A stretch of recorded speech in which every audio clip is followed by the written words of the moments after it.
ओम नमो भगवते वासुदेवाय। प्रिय भक्तगणों, आज मैं आपको माघ शुक्ला एकादशी जया एकादशी व्रत की कथा और महात्म सुना रहा हूँ। धर्मराज युधिष्ठिर बोले, भगवान, आपने माघ मास के कृष्ण पक्ष की षटतला एकादशी का अत्यंत सुंदर वर्णन किया।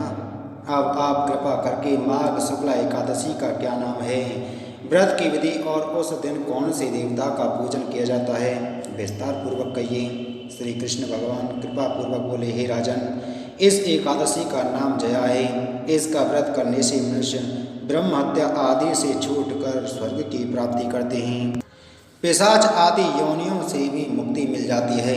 अतएव इस व्रत को विधि पूर्वक करना चाहिए। अब मैं तुमको पद्म पुराण की कथा सुनाता हूँ। देवराज इंद्र स्वर्ग में राज करते थे और अन्य सब देवगण सुखपूर्वक स्वर्ग में रहते थे।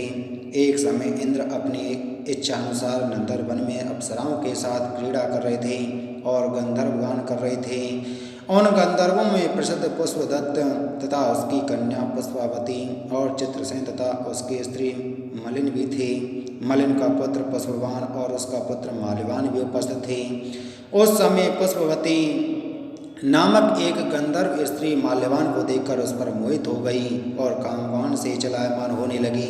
उसने रूप, सौंदर्य, हाव भाव आदि द्वारा माल्यवान को वश में कर लिया। पुष्पवती की सुंदरता को देखकर माल्यवान भी उसके ऊपर मोहित हो गया।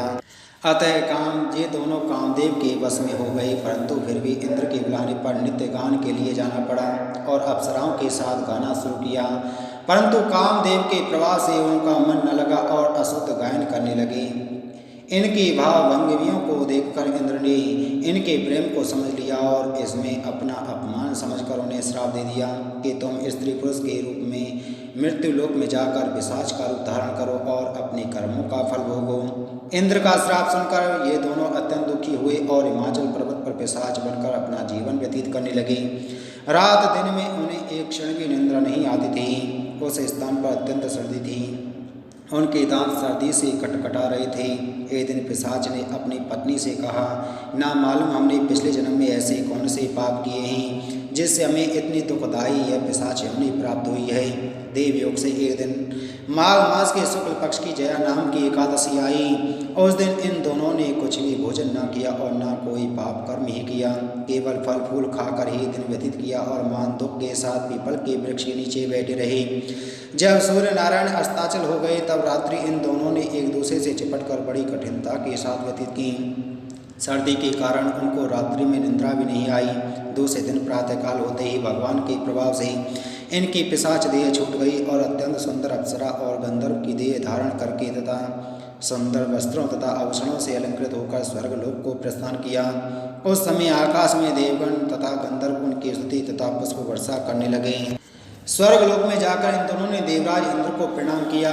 इंद्र ने इनको अपने प्रथम रूप में देखकर अत्यंत चकित होकर पूछा, तुमने अपनी पिशाच योनि से किस प्रकार छुटकारा पाया, सो बतलाओ। यह सुनकर माल्यवान बोले कि हे देवेंद्र, भगवान विष्णु की कृपा और जया एकादशी के प्रभाव से ही हमारी पिशाच देह छूटी है।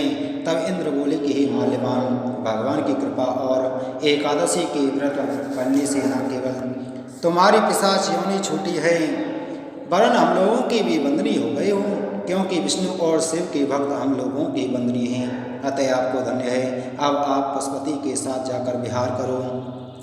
श्री कृष्ण कहने लगे कि हे राजा युधिष्ठिर, इस जया एकादशी के व्रत से बुरी योनि छूट जाती है। जिस मनुष्य ने इस एकादशी का व्रत किया है उसने मानो सब यज्ञ जप दान आदि कर लिए। जो मनुष्य जया एकादशी का व्रत करते हैं वे अवश्य ही 1000 वर्ष तक स्वर्ग में निवास करते हैं। बोलो एकादशी महात्म की जय। बोलो विष्णु भगवान की जय।